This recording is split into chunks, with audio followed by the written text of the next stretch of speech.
Top quality और consistent performance के लिए सिर्फ सिल्वर पंप नाम याद रखना। और देखिए हमारे साथ तमाम खास मेहमान इस वक्त मौजूद हैं। मेजर जनरल ब्रजेश कुमार हमारे साथ डिफेंस एक्सपर्ट के तौर पर मौजूद हैं।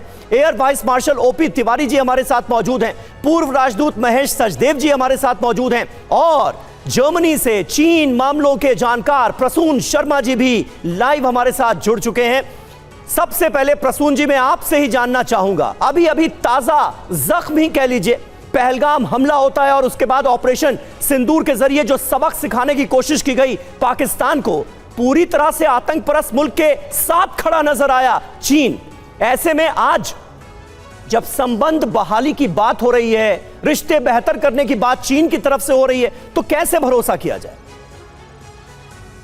नहीं, ये एक एंगेजमेंट है और भारत एक्शन बेस्ड रिस्पांस देख के एंगेज रहेगा। ऐसा नहीं है कि हम उनको ट्रस्ट कर रहे हैं, पर डेफिनेटली चीन एक बड़ा हमारा नेबर है और उसके साथ एंगेजमेंट भी करनी है। और दूसरा, ये जो हमारे इंटरनल ट्रेड मैटर्स हैं उसमें भी कहीं ना कहीं चीन की दखल है। जैसे अगर रेयर अर्थ देख लीजिए, फर्टिलाइजर्स देख लीजिए, अगर हमें जो प्रधानमंत्री ने जो 15 अगस्त में बोला था कि हमें आत्मनिर्भर बनना है, या जैसे हमारा इंफ्रास्ट्रक्चर के लिए टनल मशीन चाहिए, तो वो अभी हम चीन पे थोड़ी सी निर्भरता है। तो वो सारे एंगेजमेंट्स को एड्रेस करने के लिए, और दूसरा सबसे बड़ी बात, अगर हमारे प्राइम मिनिस्टर वहां जा रहे हैं तो ये एक आउटपुट ओरिएंटेड विजिट रहे। मेरे ख्याल से उसके लिए तैयारी हो रही है, ये एंगेजमेंट हो रहा है। और ना सिर्फ चाइना के साथ, आप देखिए कॉन्टिन्यूस वे में हम रशिया से भी एंगेज हो रहे हैं। हमारे सीनियर लीडर्स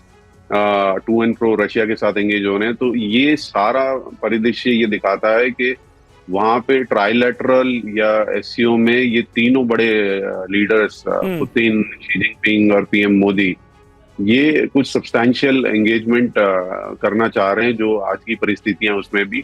और एक और महत्वपूर्ण बात कि अगले साल भारत ब्रिक्स समिट को होस्ट करेगा। जी जी। तो चाइना और रशिया ये भी चाहते हैं कि भारत की एंगेजमेंट रहे पॉजिटिव स्तर पे, ताकि ये जो ब्रिक्स का जो एक संस्थान है उसमें क्रेडिबिलिटी और उसका समिट ठीक से हो सके। तो ये कई सारे मल्टीलैटरल डिपेंडेंसीज हैं भारत और चीन की एक दूसरे पे।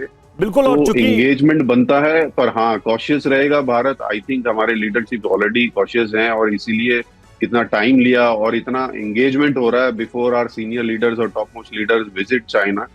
तो ये एक जो आप कह रहे थे कि एक ट्रस्ट डेफिशिएंट है, उसको एड्रेस करने की कोशिश की जा रही है हमारे प्राइम मिनिस्टर की विजिट से पहले। ठीक है, एक माहौल बनाने की कोशिश जरूर की जा रही है सचदेव सर, लेकिन सवाल यह है कि दो ऐसे देश हैं जो पड़ोसी भी हैं, दुनिया के बड़े ताकतवर मुल्कों में भी आते हैं, लेकिन इन देशों के बीच संबंध बेहतर नहीं हो पाए। बीच बीच में चीन की तरफ से ऐसी हरकतें हुई जिसने ये दूरियां बढ़ाई हैं। ये जो ट्रंप ने टैरिफ वॉर छेड़ा है, क्या आप मानते हैं कि ये एक ऐसा कॉमन ग्राउंड बन रहा है जिसकी वजह से इन दो देशों ने शायद ये तय किया है कि हम डिफरेंसेस को असाइड करके हम ये देखने की कोशिश करेंगे कि कॉमन ग्राउंड क्या बन सकता है आपस में रिश्तों को ठीक करने का?